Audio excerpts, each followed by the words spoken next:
Ladies and gents, this is Fallen of World War II by the channel Neil Halloran. I think I reacted to this video way long before, but I don't remember it. I did lots of videos, so I don't know. Maybe a year ago I did react to this, but I don't know. So, an animated data-driven documentary about war and peace. The Fallen of World War II looks at the human cost of the Second World War and size up the numbers to other wars in history, including trends in recent conflicts. I'm pretty sure it's gonna be the highest deaths, more than World War I too. Because World War II was just horrible. I mean, obviously that's the case with most wars, but World War II is just ridiculous. Because first of all, in World War I, industrialized weapons were introduced. In World War II, they mastered it basically. So World War II was really horrible with all the weapons, tanks. So if you follow the trend, World War I was introduced with the industrialized weapon, it was horrible, gas attacks and things like that. World War II, where they mastered it, and it was ridiculously horrible. World War III, where we master atomic bombs, let's just say there's not going to be world left. So World War II's deaths are going to be ridiculously high because it was, led by an ideological driven moron who just thought that certain people should be, top of the world, other people should die and things like that. So that guy Hitler basically killed a lot of Jews. Obviously lots and lots of Russians died in that war. Basically in Russian population, women outnumber men because of that reason, because so many died in World War II. Russians basically die a lot in lots of war. I've noticed that. It's just ridiculous. Humans' lives just get lost like that. Other countries obviously lost a lot of people too, but I'm pretty sure Russian number is really, really high. Let's watch the video.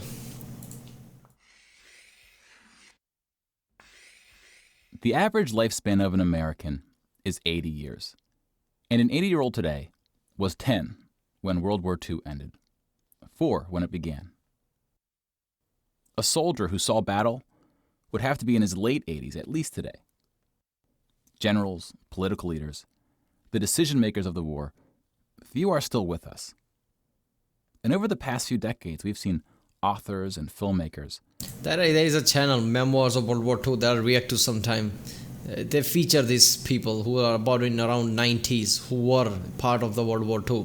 They are obviously dying at a faster rate since they are in 90s. So there will be a time where basically nobody's alive anymore who experienced this battle. So yeah, check out that channel. It's just really fascinating. Rush to capture stories from survivors before this connection of memory is lost.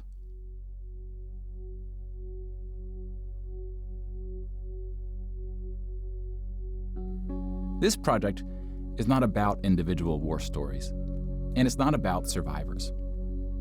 We're going to tally up the tens of millions of people whose lives are cut short by the war, and see how these numbers stack up to other wars in history, including trends in recent conflicts.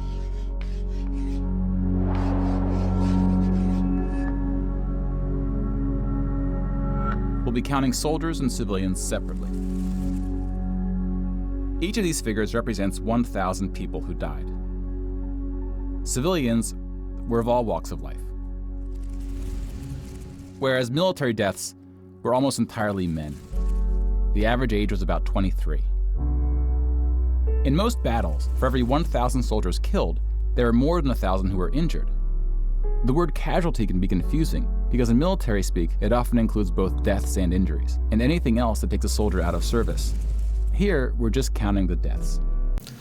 When people know that World War II, World War I, lots of people died, they need to understand that these are not just some people died. These are the people who are young in their 20s, late teens in 20s, rarely in 30s. I mean, obviously there are all ages died, but most people who were in the front lines were young people.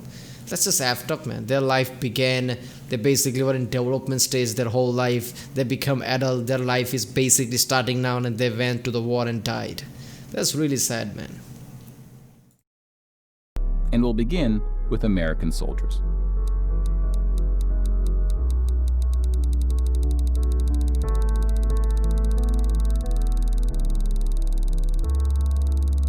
Over 400,000 died.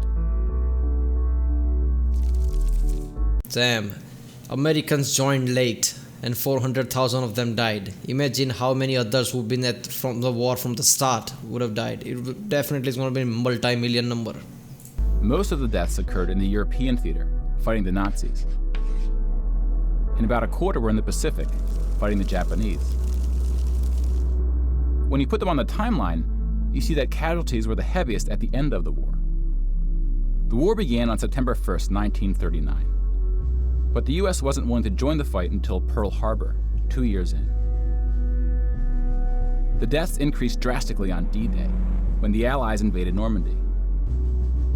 One of the most tragic moments of the war was on D-Day at Omaha Beach, where 2,500 Americans fell. Also, this gives me that thought that everybody nowadays, goes, why Americans always, go inside in anybody's conflicts? Why Americans are always there, even though they don't have to? Example is World War I, World War II. In World War I, they're like, I'm not gonna be involved. Few ships of theirs sank. All right, chill out. And then more thing happened, and in the end, they declared war. And by that, war was almost over. In World War II, they are like, we're not gonna join. It's European thing. Why would we join? Then Pearl Harbor happened. Lots of people already died, and then they joined.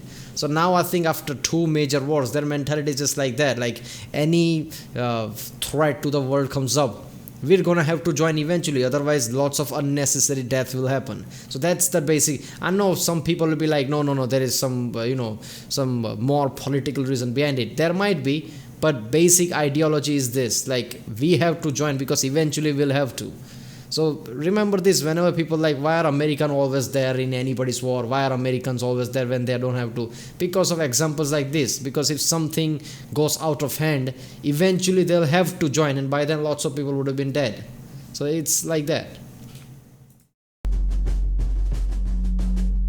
So about the same number of US soldiers died on this single beach landing as the entire 13 years of the recent war in Afghanistan. The bloodiest battle in the Pacific was Okinawa, which lasted 82 days, during which 12,500 Americans died. About 5,000 of these deaths were at sea from kamikaze attacks. Now let's look at some other countries, starting with Europe.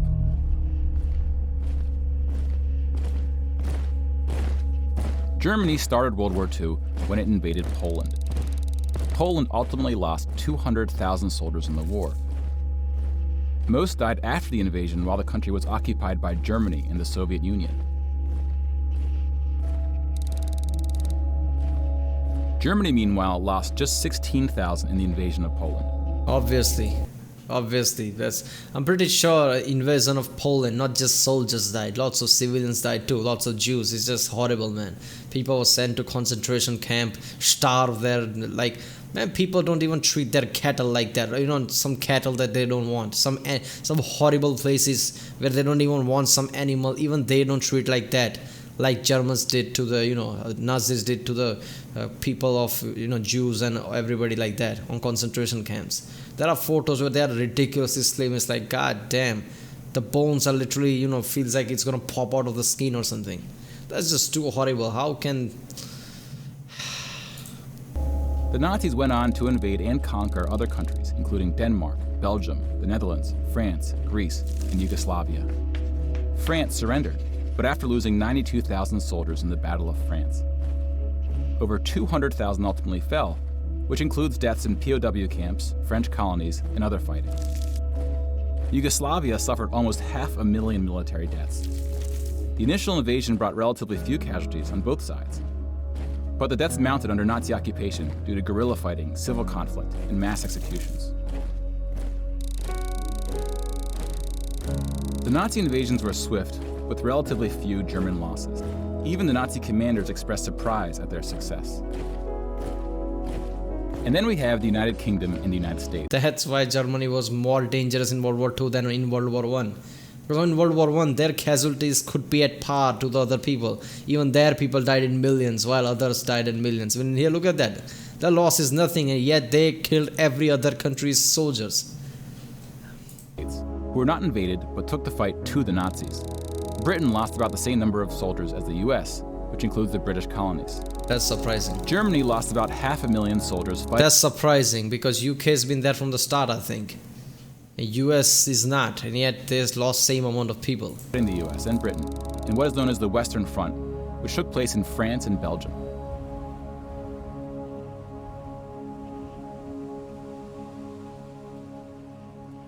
Oh But no. most Nazi soldiers died in the Eastern Front, Germany's unsuccessful invasion of the Soviet Union. The numbers are staggering. Oh no, The I know most what's famous gonna battle come. of the Eastern Front, and perhaps the turning point of the European war, was Stalingrad. The German Sixth Army successfully took Stalingrad, but then got surrounded by the Soviets and cut off from food and ammunition. 500,000 Nazis would ultimately die in Stalingrad. Another 100,000 were taken prisoner, of which 6,000 would ever return. POWs had a low survival rate throughout World War II, and it was particularly grim in the East. When you include these POWs, roughly the same number of Germans died in Stalingrad as all the Western Front fighting against France, the UK, and the US. And though Stalingrad was a victory for the Soviets, they suffered almost twice as many losses as Germany.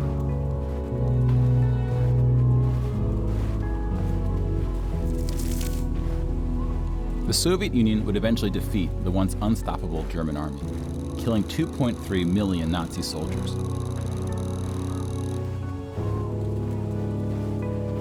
But winning the war came at a cost. Damn, look at that.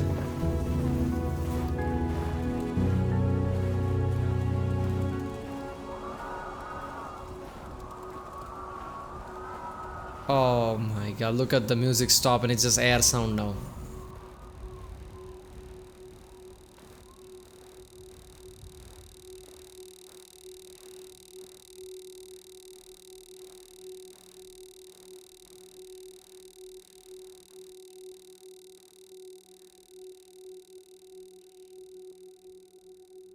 This is ridiculous. 8.7 million is the official tally by the Russian military, a hotly disputed number.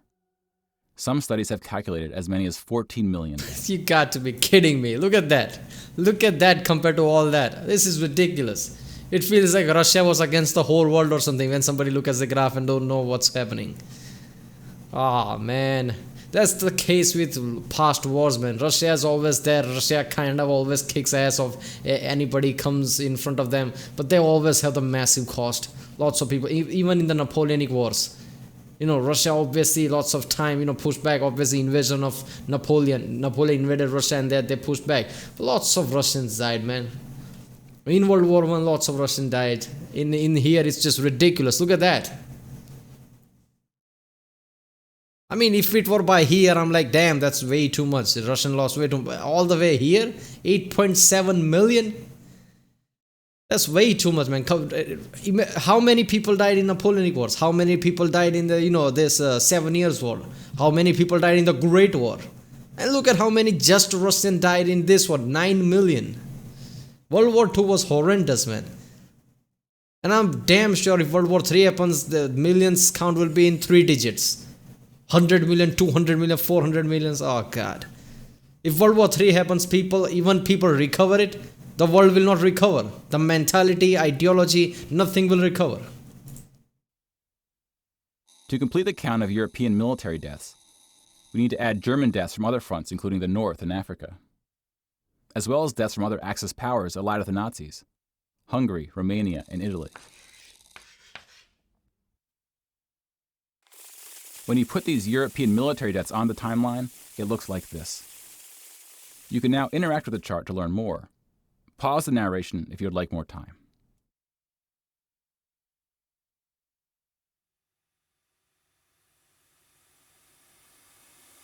And now we switch to civilian deaths in Europe.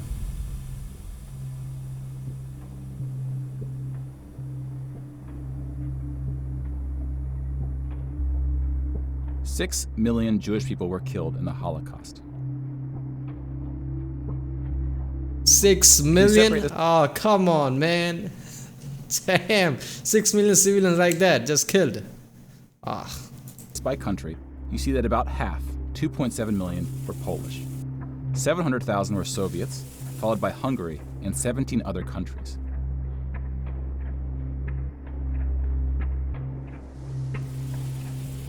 Broken down another way, about half of the 6 million were This really puts into perspective, man. Of all countries, people died. Jews, Polish, everybody. How many of them died? Look at that. So lots of them were from camps. Some just basically squads pulling out people from the houses, calling them spies, and just shooting them for no reason. I mean, how can humanity does that? It's just ridiculous. Nazis were really effed up, man. They just like, Jews shouldn't exist. These people shouldn't exist. Just kill them by any means necessary. Oh God. were killed in the concentration camps. Over 1 million died in Auschwitz. Most were killed in the gas chambers. Others died from starvation, exhaustion, disease, and other forms of execution. God damn. The second most deadly camp was Treblinka, which was exclusively an extermination camp, set up to look like a train station. Mobile killing groups killed 1.4 million Jews.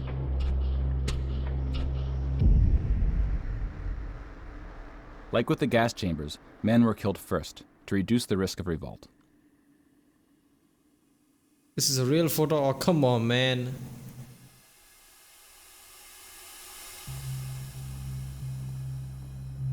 That's a kid. Ugh.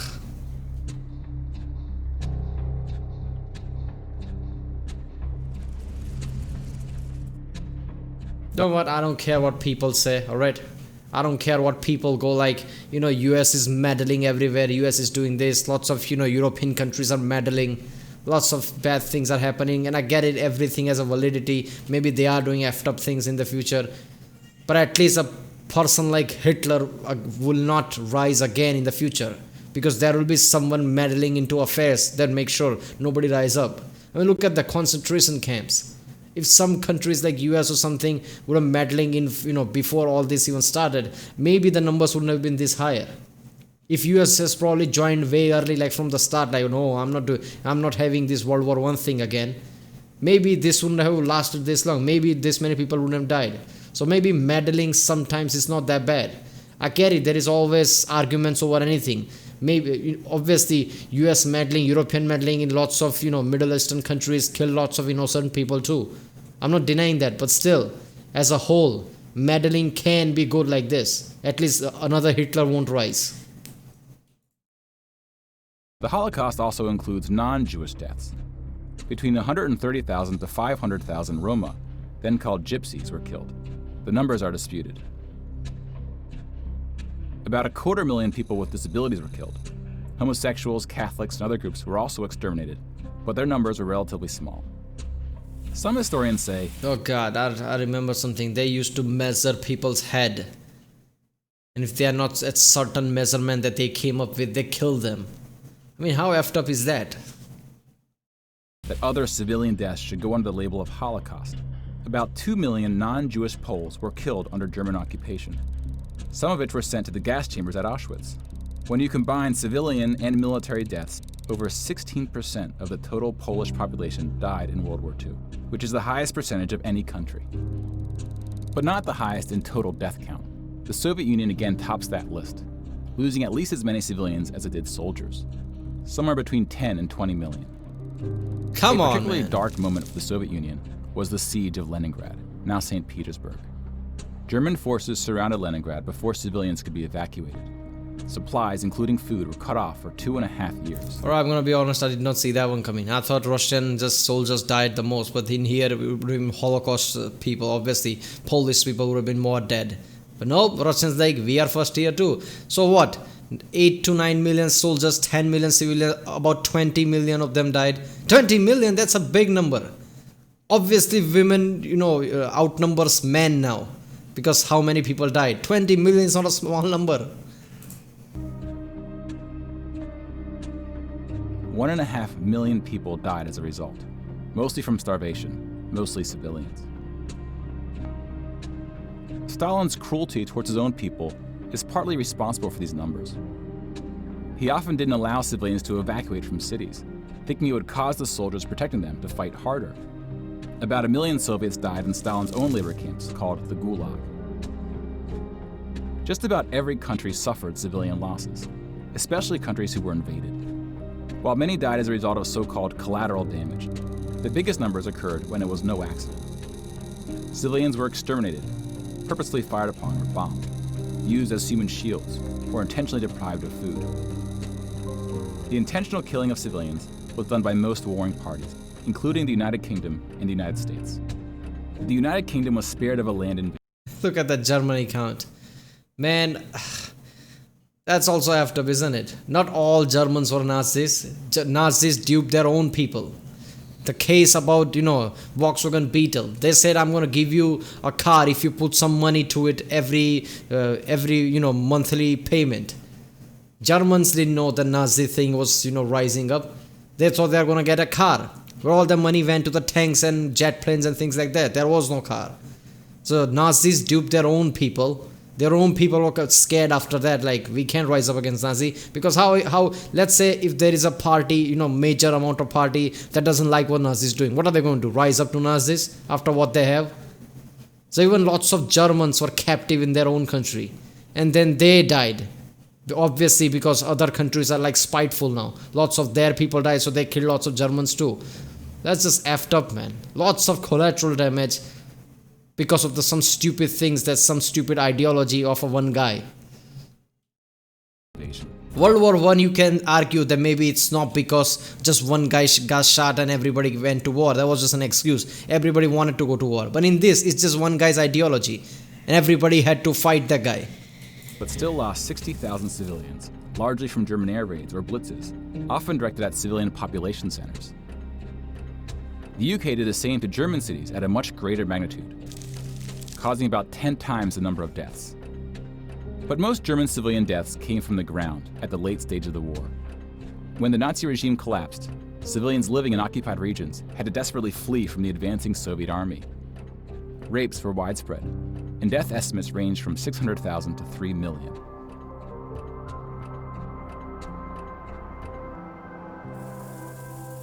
Let's step back and see where we are with the totals. We just counted about 20 million civilian deaths in Europe. If you add this to the European military deaths we already covered, it brings us to over 40 million. Then we have the Asian theater. Here we see the vast majority of military deaths in Asia came from China and Japan. On the civilian side, about 6 million deaths from China, Indonesia, Korea, Indochina, and the Philippines can be attributed to Japanese war crimes, which are sometimes compared to the Nazi atrocities due to the sheer scale of the cruelty. China had the second highest death count after the Soviet Union. And like the Soviets, the Chinese government demonstrated a stunning willingness to sacrifice its own people. Chinese nationalists opened the dike at the Yellow River, hoping the flood would halt the Japanese advance. 500,000 Chinese civilians or more were killed, which is 2 or 3 times the number who died in all countries in the 2004 Asian tsunamis. But the invasion of China only cost Japan 200,000 soldiers. Most were killed fighting the US and allies in the Pacific War. A significant portion of Japanese civilian deaths were caused by American firebombing and the 2 nuclear attacks. Contrary to official US statements, these airstrikes were directed at civilian populations, not military targets. When you add all the deaths outside of Europe, it brings us to a grand total of 70 million for the war, give or take depending on who's counting and what civilian deaths get included. More people died in World War II than in any other war in history. For comparison, here are 20 or so of the very worst wars and atrocities we have on record. Some of these are more of atrocities than wars, but we've seen how that distinction can get blurry. Some of these spanned across centuries. World War II had the highest body count, and it all happened in just 6 years. Mongols killed 40 millions? That is surprising at that time. Damn.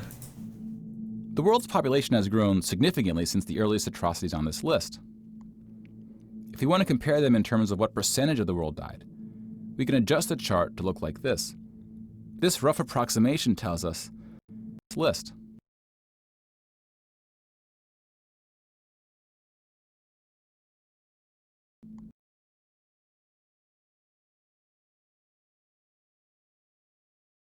What is An Lushan revolt? That is the body highest count, number and compared it to all the. happened in just 6 years. The world's population has grown significantly since the earliest atrocities on this list. If we want to compare them in terms of what percentage of the world died, we can adjust the chart to look like this. This rough approximation tells us there may have been more devastating wars before World War II, proportionally speaking.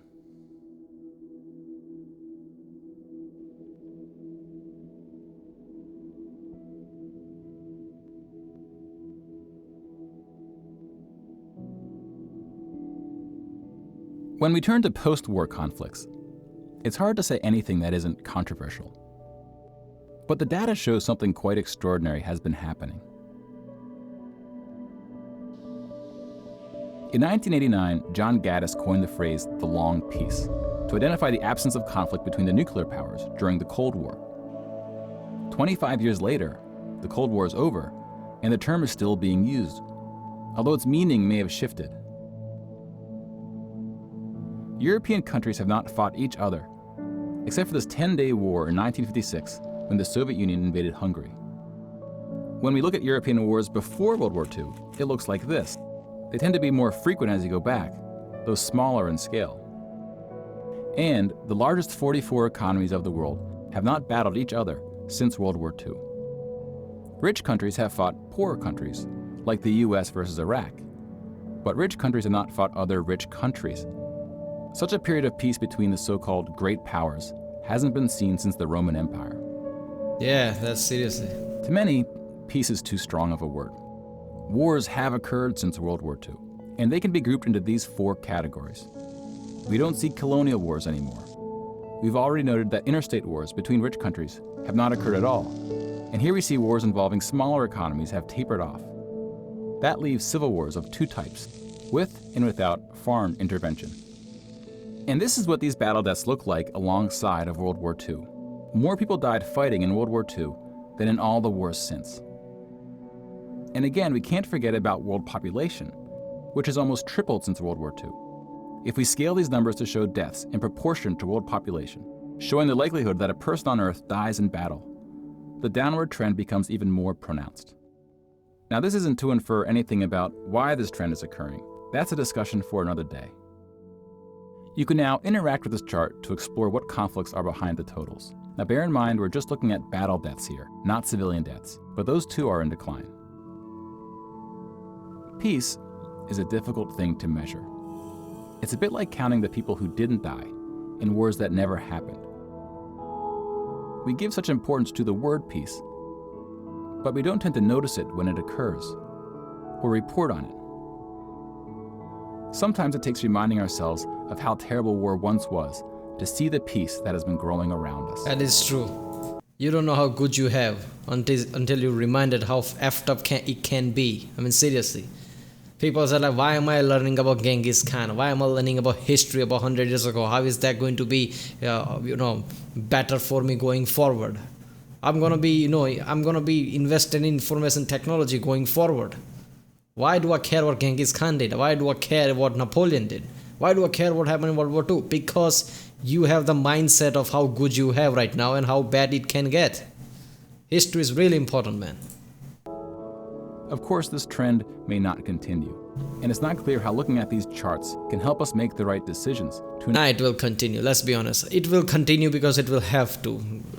Nuclear weapon basically changed the landscape. Lots of countries, of almost all important countries, have nuclear weapons, which the one that doesn't have it have allies who have nuclear weapons. So it's really hard to see why some major country invading some other countries, because if that country doesn't have nuclear weapons, the close ally of that country basically will have nuclear weapons. So I don't see a massive, direct war happening. Something can happen in backside, somebody not realizing it, or because of some reason they use an excuse, use as to show that we are liberators, we are not trying to invade something, or things like that. People can do things down key, but I highly doubt there's going to be open war like it was before World War II. Ensure that it does. But the longer the long peace grows, the more significant it becomes. So if watching the news doesn't make us feel hopeful about where things are heading, watching the numbers might.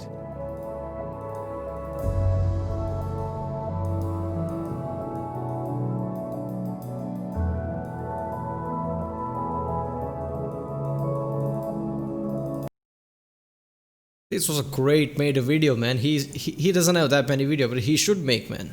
This was an awesomely made video. The music, the timing, it was just impeccable.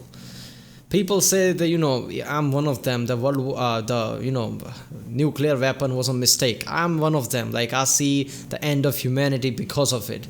But then again, let's be brutally honest. Since World War II, there hasn't been a single massive war because of it. People are scared of nuclear weapons. I don't care how much badass anybody thinks they are, and any dictator or general, like, we can do this, we can kill 50 million and take over those countries, will be afraid now that there's a nuclear warhead that might drop in his head too. So there isn't going to be a major war because of it. And if it happens, it's going to be the last war. We are not cockroaches. We will not survive if a massive war happens. Humanity will cease to exist. So it's basically, the nuclear weapon basically said this: enough of the past war that has been going on for thousands of years. But doesn't matter which war it is, millions of people died needlessly here and there. Enough of it. Whether everybody dies together or don't die at all. That's the mentality now. Obviously, I'm talking about a major scale. People are still dying because of small wars here and there, stupid wars, obviously. Lots of innocents are dying. I'm not oblivious to that. I'm talking about major scale war where the numbers are in extraordinary millions. World War II's deaths were really high, man, compared to the other wars. Damn, World War II was basically the effed up war. The World War I was the Great War. World War II was the effed up war. Seriously. That should be the sub-name of it. World War II, the effed up war. Alright, if you like my reaction, please don't forget to like and subscribe.